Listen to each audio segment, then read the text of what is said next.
নমস্কার, আমি দীক্ষা। আলোক শৌলকের নতুন আরেকটি ব্লগে সবাইকে জানাই অনেক অনেক স্বাগত। আপনাদের সাথে শেয়ার করব নিরামিষ পনির নবরত্নকারীর একটি রেসিপি। প্রথমেই রয়েছে টুকরো করে কেটে ভেজে রাখা গাজর, বিনস, ফুলকপি। টুকরো করে গরম জলে নুন দিয়ে ভিজিয়ে রেখেছি। রয়েছে নুন দিয়ে ভাপানো কড়াইশুঁটি, এলাচ, লবঙ্গ, দারচিনি, কাজু, কিশমিশ, পোস্ত, সাদা তিল, টক দই, কাঁচা লঙ্কা একসাথে পেস্ট করে নিয়েছি।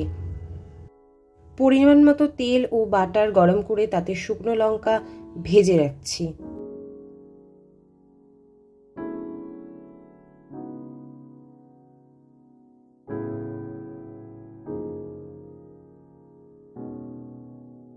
শুকনো লঙ্কা ভেজে তুলে রাখবো যাতে ঝাল কম লাগে। আপনারা চাইলে শুকনো লঙ্কাগুলো গার্নিশিংয়ে ব্যবহার করতে পারেন। এবার ওই তেলেই ফোড়ন দিয়ে দেব দারচিনি ও এলাচ।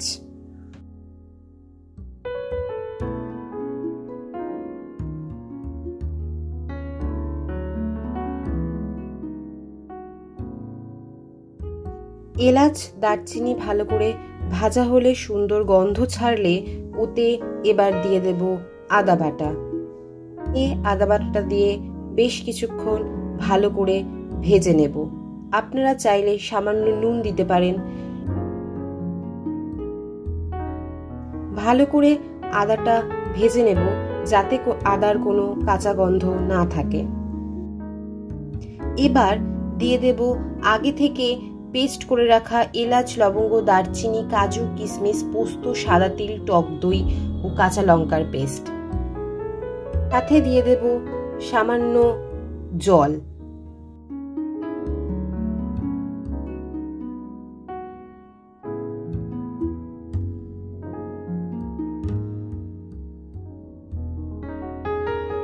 এবার মশলাটাকে খুব ভালো করে ভাজতে হবে। লো ফ্লেমে মশলাটা সবসময় নাড়তে হবে, না হলে নিচে ধরে যেতে পারে।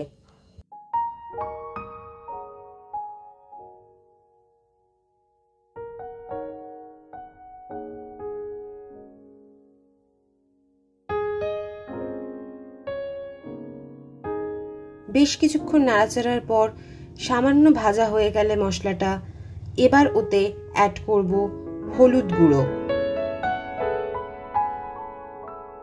এবার দেব সামান্য শুকনো লঙ্কার গুঁড়ো ও রঙের জন্য কাশ্মীরি লঙ্কার গুঁড়ো। সাথে অবশ্যই দিতে হবে পরিমাণ মতো নুন ও চিনি।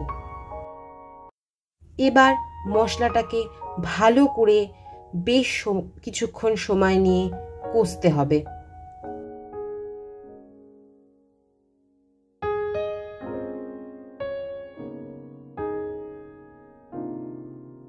মিনিট 15 কষার পর আমাদের মশলার রং চেঞ্জ হয়েছে এবং হালকা হালকা ফুটছেও মশলাটি।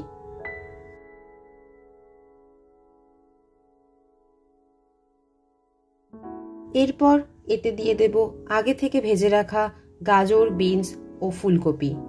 মশলার সাথে গাজর, বিনস, ফুলকপি ভালো করে মিশিয়ে বেশ কিছুক্ষণ ধরে কষতে থাকবো।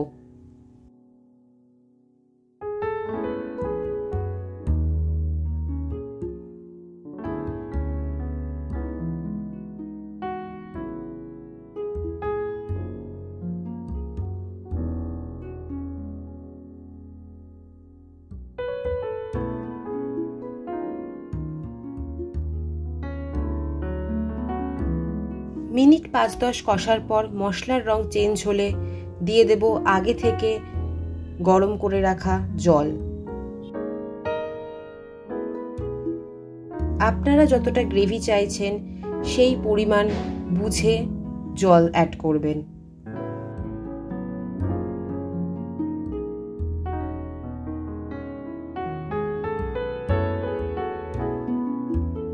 এবার দিয়ে দেব আগে থেকে সিদ্ধ করে রাখা মটরশুঁটি। কিছু কাঁচা লঙ্কা চিড়ে ওতে দিয়ে দেব।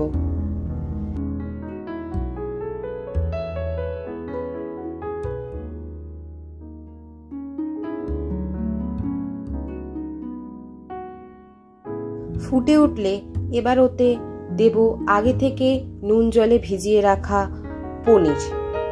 মশলা কষানোর সময় নুন অবশ্যই পরিমাপ বুঝে দেবেন, কারণ আমাদের পনির আগে থেকেই নুন জলে ভেজানো রয়েছে, মটরশুঁটিও আগে থেকেই নুন জলে সেদ্ধ করা ছিল।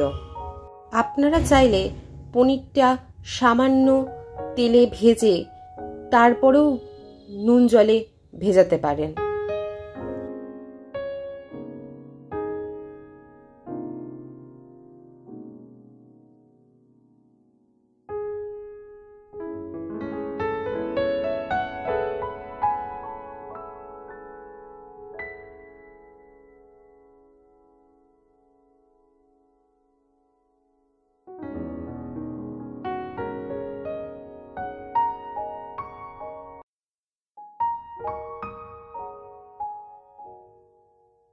সমস্ত কিছুই যেহেতু আগে থেকে ভাজা রয়েছে, তাই সিদ্ধ হতে বেশিক্ষণ সময় লাগবে না। ভালো করে ফুটে উঠলে দিয়ে দেব গরম মশলার গুঁড়ো।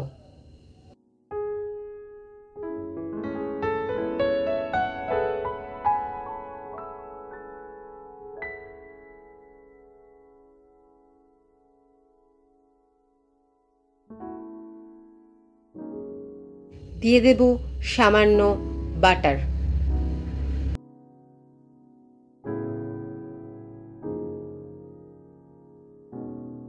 এবার নাবিয়ে নিয়ে সার্ভ করলেই তৈরি আমাদের পনির নবরত্ন কারি। ভিডিওটি ভালো লাগলে লাইক, সাবস্ক্রাইব করতে ভুলবেন না। আরও নতুন নতুন ভিডিও পেতে দেখতে থাকুন আলুক শালুক। ধন্যবাদ।